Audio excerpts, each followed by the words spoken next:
আপনি আসলে কাকে খুশি করতে ব্যস্ত? মানুষকে, সমাজকে নাকি আল্লাহকে? আসলে আমরা মানুষের পিছনে, সমাজের পিছনে দৌড়তেছি।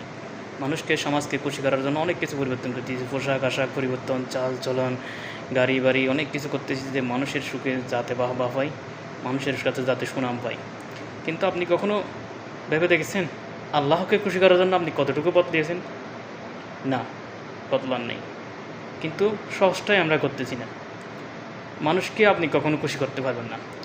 আপনি হাজারটা ভালো কাজ করছেন, মানুষের উপকারী কাজ করছেন, মানুষের সুনাম করবে কিছুদিন, কিন্তু আপনি একটা ভুল কাজ করছেন, নফসের তাড়নায়, শয়তানের তাড়নায়, দেখবেন আপনার হাজার ভালো কাজ বেচতে গেল, কিন্তু আপনার এই একটা খারাপ কাজের জন্য আপনার বদনাম শুরু করে দিবে।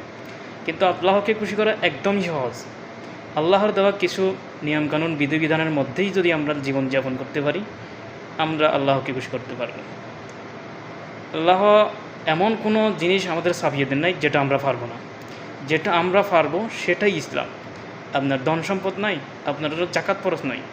আপনার ধন সম্পদ নাই, সামর্থ্য নাই, আপনার জন্য হজ ফরজ না।